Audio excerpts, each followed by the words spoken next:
एक पंडित जी प्रतिदिन रानी को कथा सुनाने महल में जाया करते थे। कथा के अंत में प्रतिदिन कहते कि राम सूमा ले तो बंधन छूटे।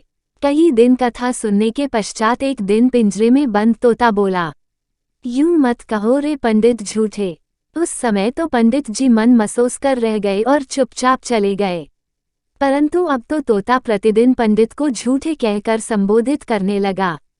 पंडित जी को मन में क्रोध आता कि ये सब क्या सोचेंगे, रानी क्या सोचेगी। परेशान होकर पंडित जी अपने गुरु जी के पास गए, गुरु जी को सब हाल बताया। गुरु जी अगले दिन पंडित जी के साथ स्वयं कथा करने गए और एकांत में तोते के पास जाकर पूछा, तुम पंडित को झूठा क्यों कहते हो। तोते ने कहा, मैं पहले खुले आकाश में उड़ता था। एक बार मैं एक आश्रम में जा बैठा जहाँ सब साधु संत राम राम राम बोल रहे थे। वहाँ बैठा तो मैंने भी राम राम बोलना शुरू कर दिया।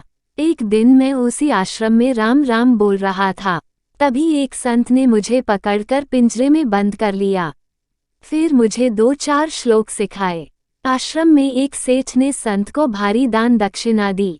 संत ने आशीर्वाद स्वरूप सेठ को मुझे सौंप दिया। अब सेठ ने मुझे चांदी के पिंजरे में रखा।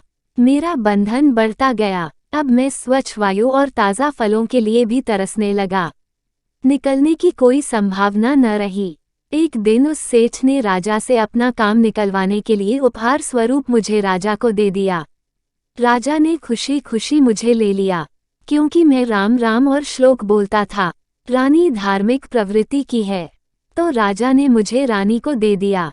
रानी ने सोने का पिंजरा बनवा दिया और खाने में हमेशा मेवे और अन्य कीमती भोज्य पदार्थ ही मिलते हैं। मिर्च खाना, पेड़ पर लटके फलों में चोंच मारकर स्वाद लेना भूल ही गया हूँ। अपनी मर्जी से चहकना भूल गया हूँ। अब मैं कैसे कहूँ कि राम राम कहे तो बंधन छूटे। तोते ने गुरुजी से कहा, आप ही कोई युक्ति बताएं जिससे मेरा बंधन छूट जाए। गुरुजी बोले, आज तुम खाकर थोड़ी देर बाद चुपचाप पड़ जाओ, हिलना भी नहीं। हिलाया जाए तो भी मरणासन अवस्था में पड़े रहना। तोते ने ऐसा ही किया। रानी ने पिंजरा खोलकर खूब हिलाया डुलाया।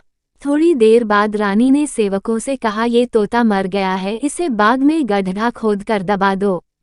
जैसे ही तोते को लेकर सेवक बाग में पहुंचे, तोता फुर से उड़ गया। तोता पिंजरे से निकलकर आकाश में उड़ते हुए बोलने लगा, गुरु मिले तो बंधन छूटे।